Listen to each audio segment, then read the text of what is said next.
আসলে সরকারের 5 মাস কিন্তু পর্যাপ্ত সময় না মূল্যায়নের জন্য। তারপরেও মর্নিং শোজ দ্য ডে, এই জায়গাটি ধরলে কথা কিছু বলাই যায়। সেই জায়গা থেকে আপনি দেখুন, সরকার ডে ওয়ানের যে চ্যালেঞ্জটি সরকার যেদিন গঠন করলো, পরের দিন রমজানের চ্যালেঞ্জ। এবছর রমজানে কিন্তু সেই ত্রাহি দশা ওঠেনি। এরপরে দেখেন 28 তারিখে, ঠিক 10 দিন পর, 9 দিন পরে 10ম দিনে গিয়ে একটা যুদ্ধ পরিস্থিতি, তেল নিয়ে সংকট, ডলার নিয়ে সংকট। এর পরপর যে সংকটটি আসলো, এর পরপরের সংকটটি আসলো বৈশ্বিক অর্থনৈতিক মন্দা। এই সব মিলিয়ে সরকার কিন্তু শুরুই করেছে একটা মানে একেবারে নাকের ডগায় পানি নিয়ে। সেই জায়গাগুলো কিন্তু সরকার স্মুথলি হ্যান্ডেল করেছে। বিশ্ববাজারে যেখানে তেলের দাম বহুগুণ বেড়ে গেছে, সেখানে ওই সময়টায় আমাদের তেলের দাম সরকার বাড়ায়নি, সাবসিডি দিয়েছে। এবং আপনি দেখেন, তেলের জন্য কিন্তু সারা বিশ্বের অনেক দেশ শাটডাউন পর্যন্ত করতে হয়েছে। বাংলাদেশে অমন বাস্তবতার মুখে যেতে হয়নি। খুবই টেকনিক্যালি এবং খুবই স্বচ্ছতার সাথে সরকার এগুলো কিন্তু মোকাবেলা করেছে। এরপরে এসছে আরেকটি ইস্যু, সেটি হচ্ছে পে স্কেল। এই পে স্কেল ইস্যুটি নিয়ে কিন্তু সচিবালয় উত্তপ্ত করবার জন্য একটি মহল চেষ্টা করেছে, সরকার সেটিও কিন্তু হ্যান্ডেল করেছে। এরপরে আরেকটি ইস্যু এসেছে ব্যাংকিং সেক্টর। প্রথমে ইসলামিক ব্যাংক নিয়ে জামাত বা একটি রাজনৈতিক দলের যে এত নগ্ন রূপ বেরোবে, এটা কেউ ভাবতেই পারেনি।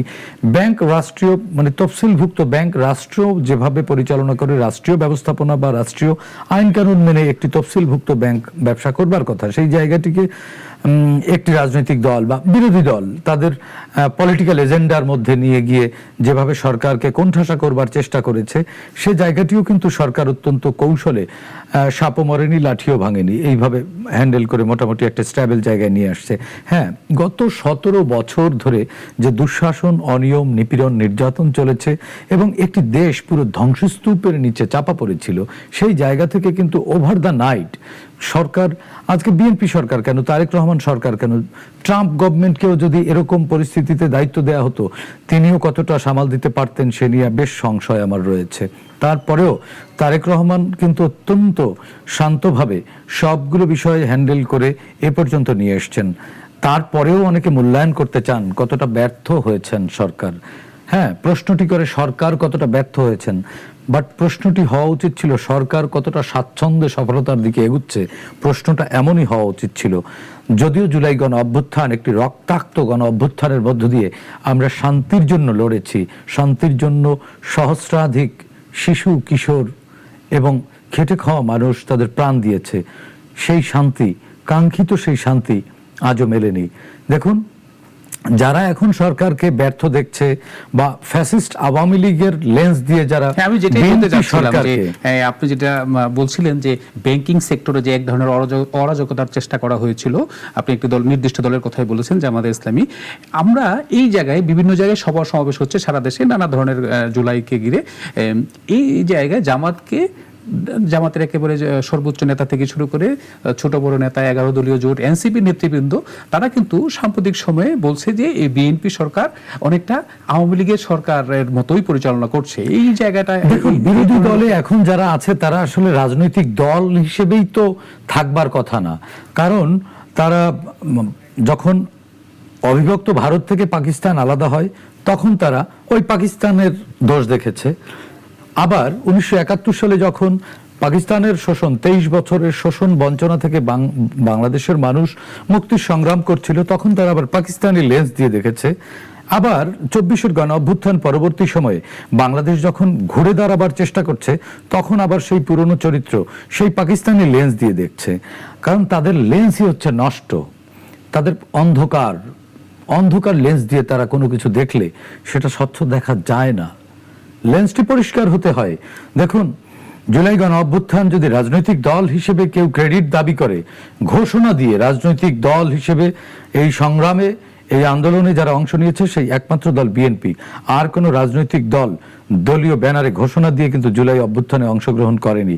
ইনফ্যাক্ট বিএনপির পদধারী কত নেতা শহীদ হয়েছে এই অভ্যুত্থানের, তারা তালিকা প্রকাশ করেছে।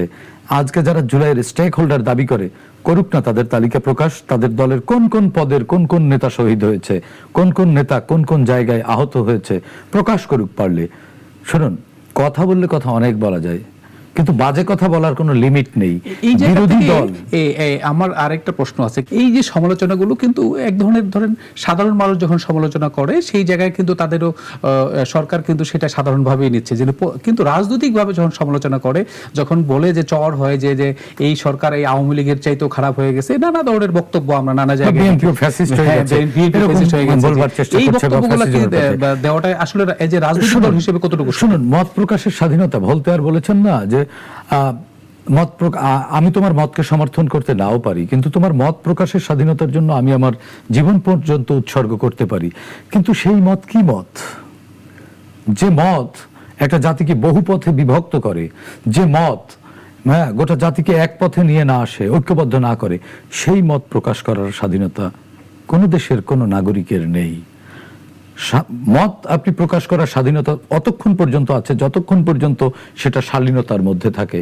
মত প্রকাশের অর্থ এই নয় যে শালীনতাকে লঙ্ঘন করা। আমি আপনার কর্মের সমালোচনা করতে পারি, আপনি ব্যক্তিগতভাবে, পারিবারিকভাবে কার সাথে বসলেন, কার সাথে ঘুরলেন, কার সাথে উঠলেন, আপনি কি করে খান, কোন চালের ভাত খান, সেই সমালোচনা করার এখতিয়ার নাগরিক হিসেবে আমার নেই। সুতরাং এটি হচ্ছে সীমা লঙ্ঘন, আর সীমা লঙ্ঘনকারীকে আল্লাহ পছন্দ করেন না। যেহেতু তারা ধর্মীয় ব্যাখ্যা দেন, সীমা লঙ্ঘনকারীকে আল্লাহ পছন্দ করেন না, তার মানে তারা আল্লাহরও অপছন্দের সৃষ্টি। এই রাজনৈতিক দলের যারা নেতাকর্মী তাদেরকে আল্লাহ পছন্দ করেন না, কারণ তারা বারবার সীমা লঙ্ঘন করেন। দেশপ্রেম হচ্ছে ঈমানের অঙ্গ। হ্যাঁ, যদি কেউ ঈমানদার দাবি করে তাকে আগে তার দেশকে ভালোবাসতে হবে। এটি আমাদের প্রিয় নবী হযরত মুহাম্মদ সাল্লাল্লাহু আলাইহি সাল্লাম বিদায় হজের ভাষণে বলে গেছেন, যে মানুষটা বাংলাদেশকেই ভালোবাসে না তার তো ঈমানই নাই, সে তো বেঈমান। বেঈমানকে আপনি প্রাসঙ্গিক করবেন কি করে রাজনীতিতে? হ্যাঁ, তো জামায়াত ইসলামী এই মুহূর্তে একেবারে 5 মাসের মাথায় সরকারকে যেভাবে ফ্যাসিস্ট বানাচ্ছে, 5 মাসের মাথায় না, জুলাই গণ অভ্যুত্থান পরবর্তী সময় ঢাকা শহরের নানান দেয়ালে গ্রাফিতি দেখেছেন, যে নৌকা এবং ধানের শীষ, 2 সাপের একই বিষ, এরকম কিছু গ্রাফিতি দেখেছেন। এই গ্রাফিতি গুলো কারা করেছিল? এই ছাত্র শিবির এবং এই জামাতের সদস্যরা এই কাজটি করেছে। এবং জুলাই গণ অভ্যুত্থানে জামাত ইসলামীর কোনো ব্যানার দেখেছেন, কোনো ফেস্টুন দেখেছেন, কোনো স্লোগান দেখেছেন? দল হিসেবে তাদের কোনো ডিক্লারেশন ছিল না, তারা ছিল গুপ্ত। 1971 সালের মহান স্বাধীনতার পরে এই যে বর্তমানে যিনি জামায়াত ইসলামের আমির, তিনি জাসদের ঘরে গুপ্ত হিসেবে বেড়ে উঠেছিলেন। গুপ্তচর বৃত্তি, গুপ্ত চরিত্র, তাদের ঐতিহাসিক চরিত্র। 1971 সালের স্বাধীনতা পূর্ববর্তী সময়েও কিন্তু মুসলিম লীগের মধ্যে এই জামাত গুপ্ত অবস্থায় বেড়ে উঠেছিল। স্বাধীনতার পরে এই জামাত কিন্তু এই সর্বশেষ হাসিনা রেজিম সহ 5 বার নিষিদ্ধ হয়েছিল তাদের কৃতকর্মের জন্য। তারা মুনাফিকের দল। তার যে দলের নাম, যে দলের আদর্শ আপনি শক্ত করে বলতে পারেন না, সত্য করে বলতে পারেন না, যে সন্তান তার বাবার নাম বলতে পারে না, হ্যাঁ, সেই সন্তানের পরিচয় হয় জারজ।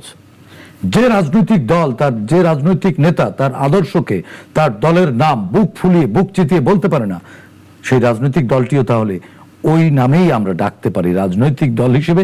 তারা আসলে জারজ রাজনৈতিক দল, কারণ সে তার পরিচয় স্বীকার করতে পারে না।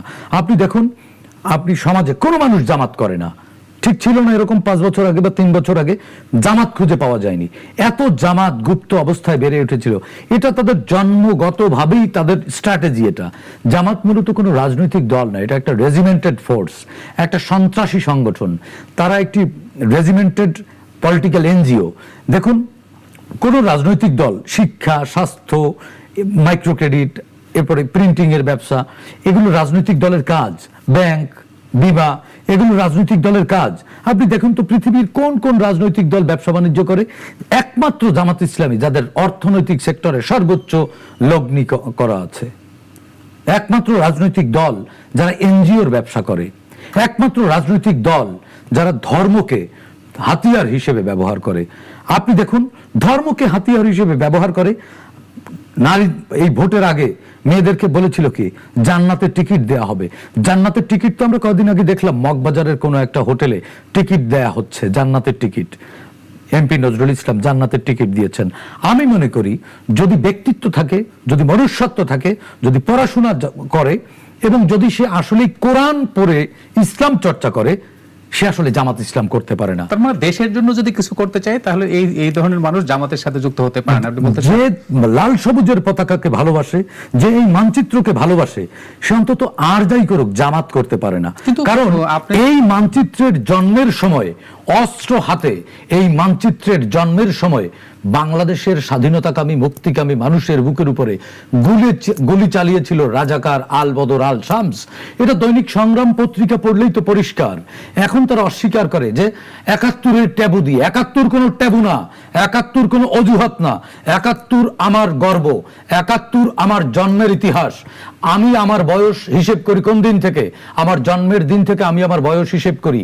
তেমনি বাংলাদেশের বয়স হিসেব করি ১৯৭১ সালের ২৬ মার্চ থেকে। ওই দিনের যারা বিরোধিতা করেছে তারা অন্তত বাংলাদেশের রাজনীতি করার ইখতিয়ার রাখে না। এখন সরকারকে এই যে নানানভাবে বলছে না যে তারাও ফ্যাসিস্ট হয়ে উঠছে, দেখুন গুপ্তভাবে বিভিন্ন বট আইডি থেকে পরিচয় প্রকাশ করতে পারে না, বট আইডি থেকে সরকারকে দুর্নীতিবাজ করার চেষ্টা করছে। কিন্তু এখানে একটা জায়গায় কিন্তু আমি বলতে চাই যে এই জায়গায় একটা তাদের ভিতরে ক্ষোভও থাকতে পারে। ক্ষোভের জায়গাটা কোনটা? আপনারা দেখবেন একটা বয়ান চালু হয়েছিল যখন এই যে নির্বাচন হয়, আমরা যে দেখেছি এই নির্বাচন, এই বছর যখন নির্বাচন হয় ১২ ফেব্রুয়ারি, সেই সময়টায় তারা জামাত ক্ষমতায় আসছে এই ধরনের এক ধরনের নানা ধরনের প্রপাগান্ডা ছিল। আমরা দেখেছি যে যদি আপনি স্বাধীনতার পর থেকে বলেন তাদের যে তারা খুব স্বচ্ছ, তারা খুব সৎ, তারা খুব ভালো, এই ধরনের কিন্তু নানা ধরনের তারা এক ধরনের মানুষের ভিতরে তৈরি করেছে। কিন্তু বাস্তবতা আপনি বললেন যে ক্ষোভ নাকি লোভ, কোনটাই আসলে এই কাজ? আপনি দেখেছেন কোন গরুর পিঠের উপরে লেখা ইহা একটি গরু? গরুর পিঠে গরু লেখার দরকার নেই, সৎ লোকের বিজ্ঞাপন দেওয়ার দরকার নেই। তার আচার আচরণ, কথাবার্তা, চাল চলন, তার কৃষ্টি কালচার, এগুলোই তো প্রকাশ করবে যে সে কতটা সৎ। আপনি সততার মিছিল করার দরকার কি? আপনি সৎ হলে তো জামাতই করেন না ভাই। মিয়া গোলাম পরোয়ার তিনিও তো গুপ্ত অবস্থায় জাসদের ঘরে বেরিয়ে উঠেছেন। মিয়া গোলাম পরোয়ার ইসলামের কি জানেন? তিনি জামাত ইসলামী করেন, জামাতের সাথে একটা ইসলাম লাগাই নিয়েছেন। ইসলামের কি জানেন? তিনি কোথায় পড়াশোনা করেছেন? তিনি দেখেন তার নামের আগে লেখেন অধ্যাপক। কোথায়, কোন বিশ্ববিদ্যালয়ে অধ্যাপনা করেছেন? কিন্ডারগার্টেনের প্রিন্সিপালও তো অধ্যাপক লেখে। আপনি কি সেটা? আপনি ৬ মাস চাকরি করে গোলাম আজম অধ্যাপক হয়ে গেল। এই যে মিথ্যা, মিথ্যা হচ্ছে তাদের পুঁজি। কোরআন হচ্ছে তাদের, কোরআনকে তারা ঢাল হিসেবে ব্যবহার করে। কোরআন কিন্তু ঢাল না, কোরআন দিয়েছে মানুষকে মুক্তি, ইসলাম দিয়েছে শান্তি। আপনারা করছেন অশান্ত। এখন এই যে সরকার, তারেক রহমানের নেতৃত্বে যে সরকার, এই সরকারকে যদি কলঙ্কিত করা যায়, আওয়ামী লীগ ফ্যাসিজমের দায়ে ফ্যাসিস্ট হয়ে তার চরিত্রগুণে সে হারিয়ে গেছে, সঙ্গদোষে লোহাভাসের মতো সে ভেসে গেছে। এখন এখানে গণতান্ত্রিক রাজনৈতিক দল আছে বিএনপি। এই বিএনপিকে যদি কোনো ধরনের ট্যাগিং করা যায়, চরিত্র হনন করা যায়, তাহলে এখানে থাকে কি উগ্র মৌলবাদী এই চক্রটি। তার মানে তারাই থাকে। এবং ৫ আগস্ট পরবর্তী সময় আপনি দেখেননি মব রাজত্ব তৈরি করেছিল। হ্যাঁ, মসজিদে পর্যন্ত তারা ধর্ম প্রচারের জায়গায় তারা রাজনীতি প্রচার করেছে। তারা ইসলামকে, মওদুদিবাদকে, হ্যাঁ জামাত ইসলামকে এবং মওদুদিবাদকে তারা ধর্ম মনে করছে। অথচ আল্লাহর প্রেরিত কোরআন, নবীর দেখানো রিসালাত, যে আমাদের প্রিয় নবীর যে রিসালাত, সেখানে কিন্তু জামাত ইসলাম নেই। তারা বলেছিল না যে দাঁড়িপাল্লায় বা জামাত ইসলামে ভোট দিলেই বেহেশতে যাওয়া যাবে। সৌদি আরবের কোনো মানুষ তো তাইলে বেহেশতে যাবে না, কারণ ওখানে তো দাঁড়িপাল্লা প্রতীক নেই। হ্যাঁ, ওখানে তো কোনো দাঁড়িপাল্লা ভোটের কথা যখন বলছেন, তারা কিন্তু ৭০টি আসন পেয়েছে। ৬৯ এই আসনগুলো কিন্তু সাধারণ মানুষই ভোট দিচ্ছে, না হলে তো পেত না। না, ৭০টি আসন তারা পায়নি। এই ৭০টি আসন বিএনপি হারিয়েছে। বিকল্প যাওয়ার জায়গা নেই, বিকল্প যাওয়ার জায়গা নেই। এই সব আসনগুলোতে বিএনপির বিদ্রোহী প্রার্থী থাকবার কারণে বিএনপির ভোট ২-৩ ভাগ হয়ে গেছে। যেই কারণে তাদের ওই রেজিমেন্টেড বা মানুষকে ভয় দেখিয়ে মবের মুখে ফেলে তারা হয়তো কিছু ভোট জিতেছে। এটাই জামাতের সর্বোচ্চ অর্জন। ইন ফিউচারে জামাত ধীরে ধীরে ছোট হচ্ছে। আরেকটি অত্যন্ত গুরুত্বপূর্ণ কথা আপনি বলছেন, সমসাময়িক বিষয়, বর্তমানে একটি রাজনৈতিক শূন্যতা চলছে। এই শূন্যতা কিন্তু পূর্ণ হয় কোনো না কোনো ভাবে। এনসিপির কিন্তু একটা সম্ভাবনা আছে, একটা ডেমোক্রেটিক পলিটিক্যাল পার্টি হিসেবে স্প্রেড করবার বা মানুষের কাছে যাওয়ার সুযোগ তৈরি হয়েছে। আপনি দেখুন, গত বছর যখন জুলাই পদযাত্রা হলো, মানুষ ফুল ছিটিয়েছে, তাদেরকে পানি খাইয়েছে বিভিন্ন রাজনৈতিক দলের নেতারা। এবার কেন পদযাত্রায় জোট সঙ্গী হিসেবে জামাত তাদের সাথে নেই? কেন নেই? কেন ইসলামিক ছাত্র শিবিরের সাবেক সভাপতি জাহিদুল ইসলাম ফেসবুকে স্ট্যাটাস দিয়ে স্ট্যাটাসটি ডিলিট করলো? এই হামলার পেছনে জামাতের উস্কানি আছে, জামাত এখানে উস্কানি দিচ্ছে এবং এই হামলার পেছনে জামাতের হাত আছে। তারা চাচ্ছে কি, ইসহাক লেখক আবু ইসহাকের একটা গল্প আছে না, জোক, ছোটবেলায় পড়েছেন না? পাট খেতে কৃষক শরীরের রক্ত ঘাম শ্রম দিয়ে পাট খেতে পাট চাষ করেন, সেই পাট যখন কাটেন বর্ষা মৌসুমে এবং ওই কৃষক কষ্টার্জিত টাকা দিয়ে, পয়সা দিয়ে, অর্থ দিয়ে একটু খেয়ে পরে শরীরে যে রক্তটুকু জমে, জোক এসে সেটুকু টেনে খেয়ে ফেলে। এনসিপিকে ধরেছে জোকে, জামাত নামক জোক এনসিপির রক্ত শুষে খাচ্ছে, এনসিপির সম্ভাবনাকে শেষ করে দিচ্ছে। সুতরাং তারা দেখছে যে আওয়ামী লীগ আগামী অন্তত 50-60 বছর বা অন্তত শেখ পরিবারের নেতৃত্বে বা শেখ মুজিব নামে আর বাংলাদেশে আওয়ামী লীগ কখনোই ফিরবে না। এটি মোটামুটি ক্লিয়ার। শুধু রাজনৈতিক দল না, সাধারণ নাগরিকরাও আওয়ামী লীগকে আর ফিরতে দিবে না। অন্তত 3-4টা প্রজন্ম এভাবে যাবে। এই ভ্যাকুয়ামের জায়গাটা জামাত অত্যন্ত প্রাসঙ্গিক থাকতে চায়। তারা জানে এবার 70, পরবর্তীতে 0 একটা কমে 7 হয়ে যাবে এবং এই জায়গাটায় এনসিপি একটা পলিটিক্যাল পার্টি হিসেবে এস্টাবলিশ হতে পারে। এই কারণে জোকের মতো এনসিপির সোনালী অর্জনকে চুষে খাচ্ছে। হ্যাঁ, এজন্যই এই এনসিপির উপরে হামলা। আর নাসিরউদ্দিন পাটোয়ারি মূলত জামাতের এজেন্ট হয়ে এনসিপির ভিতরে ঢুকে এনসিপিকে শেষ করছে। এনসিপির ছেলেপুলেগুলো কিন্তু অত্যন্ত মেধাবী এবং দেশপ্রেমিক। দেখুন, তারাই কিন্তু বুক চিতিয়ে দাঁড়িয়েছে। তাদের এই সম্ভাবনাকে জোক হিসেবে নাসিরউদ্দিন পাটোয়ারির মতো একটা বেয়াদব, একটা অশিক্ষিত, একটা গণ্ড মূর্খ এই এনসিপিকে শেষ করছে। হি ইজ অ্যাসাইন্ড, সে অ্যাসাইন্ড এনসিপিকে ধ্বংস করার জন্য। আমি বলবো আজকের আপনার এই প্রোগ্রামের মাধ্যমে এনসিপির যে কর্মী সমর্থক বা পলিসি মেকার আছেন, আপনারা নাসিরউদ্দিন পাটোয়ারি থেকে সাবধান হন। এই নাসিরউদ্দিন পাটোয়ারি এনসিপিকে রাজনৈতিক দল হিসেবে প্রতিষ্ঠিত হতে দিবে না। কারণ পাকিস্তান জন্মের শত্রু, বাংলাদেশের জন্মের শত্রু, বাংলাদেশের স্বাধীনতা সার্বভৌমত্বের শত্রু এবং ইসলামের শত্রু জামাত ইসলাম আপনাদের জোকের মতো ধরেছে।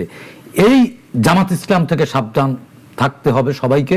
এবং এরা 5 মাসের একটি সরকারকে দুর্নীতিবাজ সরকার, দুর্নীতিবাজ রাষ্ট্র এটি বানানোর জন্য মব এক ধরনের সোশ্যাল মিডিয়ায় ট্রল করছে। দেখুন, তারেক রহমানের দিকে তাকালেই বোঝা যায় পরিবর্তন শুরু হয়েছে, পরিবর্তন হবেই হবে। আমরাও চাই যে, এবং দেখুন আমলাতন্ত্র বদলে যাচ্ছে। আমলারা ঘুষ চাইলে আর ঘুষি দিতে হচ্ছে না। তারেক রহমান নিজেই, মাননীয় প্রধানমন্ত্রী নিজেই নিজেকে বদলাচ্ছেন, নিজেকে মডেল হিসেবে দাঁড় করছেন। দেখুন, বিলাসী জীবনযাপন ছেড়ে, বিশাল প্রোটোকল বাহিনী ছেড়ে একলা চলছেন। মধ্যরাতে ঢাকার রাস্তা কতটা পরিষ্কার সেটি পরিদর্শন করছেন, সেটি প্রশাসকদের দিয়ে সরাসরি পরিষ্কার করাচ্ছেন। এই যে ইতিবাচক মানসিকতা এবং বিরোধী মতকে শ্রদ্ধা জানানো, বিরোধী মতের প্রতি যে সহনশীল আচরণ, এটি কিন্তু উনি একটা রাজনৈতিক সংস্কৃতিতে পরিবর্তন আনবার চেষ্টা করছেন। এই পরিবর্তিত রাজনীতি থেকে জামাত আসলে ছিটকে পড়বে, কারণ তারা পলিটিক্যাল এনজিও, তারা টিকবে না। এই আতঙ্কে তারা এনসিপিকে শেষ করছে এবং সরকারকে, রাষ্ট্রকে দুর্নীতিবাজ রাষ্ট্র বানাবার জন্য সামাজিক যোগাযোগ মাধ্যম এবং বিভিন্ন তাদের কিছু অফিসিয়াল সংবাদপত্র আছে, এর সাথে যুক্ত হয়েছে পতিত ফ্যাসিস্ট রিজিম শেখ হাসিনা। আমাদের প্রশাসনের মধ্যেও ঘাপটি মারা আছে। তারা মিলেমিশে একাকার এখন এনসিপি এবং বিএনপিকে মুখোমুখি দাঁড় করিয়ে বাংলাদেশের রাজনীতি এবং বাংলাদেশের রাজনৈতিক সংস্কৃতিকে ধ্বংস করবার ষড়যন্ত্র করছে। নাগরিক হিসেবে আমাদের দায়িত্ব এগুলো রুখে দিয়ে বাংলাদেশের লাল সবুজের পতাকা এবং এই মানচিত্র রক্ষা করা।